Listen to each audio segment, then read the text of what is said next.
think there's a big conversation today which isn't happening, which needs to, and that's around this idea of burnout in our modern day society.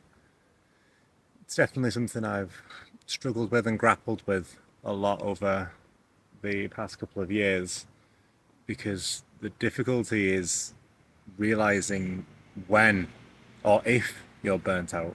And that's the big question I'm trying to grapple with, which is could I even tell if I was burnt out? Could anybody tell if they were burnt out?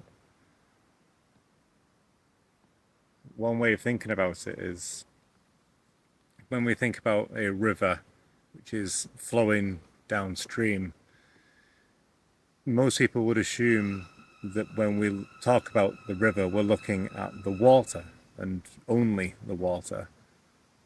But that would be a mistake because that's misunderstanding the importance of the banks within that river itself. If we just were to increase the water flow in that river, then it would naturally just spill over the banks and it would just destroy the landscape around it. It would flood the entire place. So the solution can't be to make this river better or make this river more efficient, just to increase just the water and that's it. We need to also think about the bank itself. We need to also think about how the river is better because of its limitations, because of its restrictions, and because of its barriers. Because if it wasn't for those barriers, that specific river would not just overflow, it'd just be water, water that is waterlogging the environment. So it couldn't even be thought of as a river at that stage. It no longer exists in the same way that we would ordinarily think about it. It'd just be a problem, like an unnamed, invisible problem. And when I think about myself and when I see other people in modern day society, I can't help but think that a lot of people are like the river in this situation, over identifying with the water aspect of themselves and not giving enough credit to the banks themselves because it seems a little bit too negative. It seems a bit too imposed on them that this restriction, this limitation is somehow wrong. And I think that's not a very effective way to think about it. The river isn't good or bad in itself. It's either effective or ineffective according to what it's trying to achieve. And the point of the river is to flow downwards, is flow south, then that's what it needs to do. If the point of it is to be dammed up so that it could be used and then maybe sent to a reservoir, then that'd be an entirely different thing. But the conversation then is around effectiveness. And if I was to think about myself as that river, if I'm already very proud of my natural qualities, then the common assumption will be just to do more of that, just to double down on the qualities that I've already got and the inner resources that I've got and let them flow forwards. But in the same way that the river wouldn't become a better river by just having more water, I run the risk of perhaps overachievement or perhaps overdeveloping at least one part of myself at the detriment of another part of myself. So when we talk about burnout, the insidious and invisible layer of all this is that it's not really clear how much is necessary, how much is needed.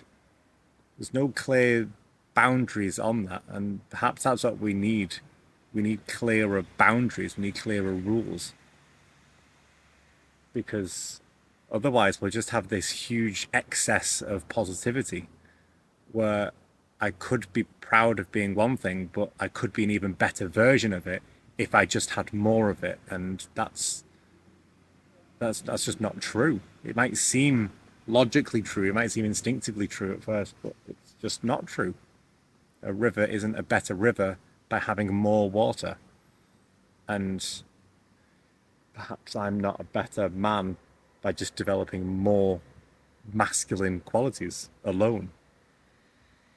If the water is going to be a key part of the river, then so are the banks. And they need to be considered together. That tension between the two needs to go hand in hand. And perhaps when I'm understanding this idea of burnout, I need to understand the importance of rest, the importance of simply being and existing without necessarily having to achieve all the time. Because it's a big question which is addressed in the Burnout Society, which is a fantastic short little book, which is I'm perhaps maybe no longer just a subject who's experiencing the world. Maybe I've lost that ability. Now if we were to write this out double barreled, I'm an achievement subject. I can't help but separate myself from my achievements. And it seems that when I talk to a lot of other people, they can't separate themselves from their achievements either. And maybe we need to try to introduce that separation again so that I could be the subject who is proud of or who has experienced his achievements, but is not simply his achievements.